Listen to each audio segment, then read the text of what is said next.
வணக்கம், நான் நந்தகுமார் பேசுறேன். இந்த வாரம் பங்குச்சந்தையோட ஒரு கண்ணோட்டத்தை பத்தி நம்ம இப்ப பார்க்க போறோம். போன வாரம் வெள்ளிக்கிழமை அன்னைக்கு பாத்தீங்கன்னா சென்செக்ஸ் நிப்டி ரெண்டுமே ரொம்ப வீழ்ச்சி அடைந்தது. அதுக்கப்புறம் பாத்தீங்கன்னா பெடரல் சேர்மனோட அனௌன்ஸ்மெண்ட் செப்டம்பர்ல ரேட் கட் இருக்கலாம்னு சொன்னதுனால இப்ப மார்க்கெட் சென்டிமெண்ட் ஃபர்தரா பாசிட்டிவா இப்போ இருக்கும்னு எதிர்பார்ப்பு இருக்கு. இந்த வாரத்தை பாக்குறப்போ நம்மளுக்கு ஒரு 3 இம்பார்ட்டன்டான ஒரு ஈவெண்ட்ஸ் இருக்கு.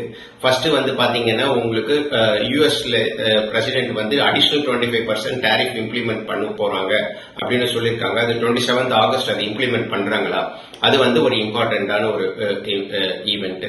இதுக்கு அடுத்து பாக்குறப்போ நம்மளுக்கு 28 அன்னைக்கு மந்த்லி எஃப் எக்ஸ்பைரி, 29 மேஜரா பாத்தீங்கன்னா ரிலையன்ஸோட ஏஜிஎம் வருது. ரிலையன்ஸோட ஏஜிஎம்ல இந்த வாட்டி பெரிய எதிர்பார்ப்பு என்னன்னா ஜியோவுக்கு ஜியோ ஐபிஓ அவங்க அதை பத்தி ஏதாவது அனௌன்ஸ்மெண்ட்ஸ் வருதான்றது. அதே 29 அன்னைக்கு இந்தியாவோட குவார்டர்லி ஜிடிபி வளர்ச்சி விகிதத்தை பத்தி அனௌன்ஸ்மெண்ட்ஸ் வரப்போகுது.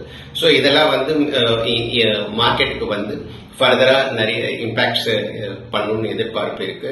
இதோட இப்போ கம்பெனியோட காலாண்டு ரிசல்ட்ஸ் எல்லாமே கம்ப்ளீட்டா அனௌன்ஸ் பண்ணிட்டாங்க.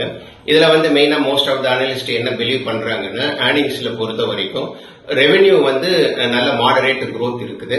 ஆனா ப்ராஃபிட் மார்ஜின் அந்த அளவுக்கு இன்க்ரீஸ் ஆகலன்னு சொல்றாங்க.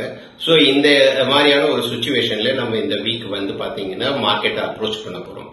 நன்றி, வணக்கம்.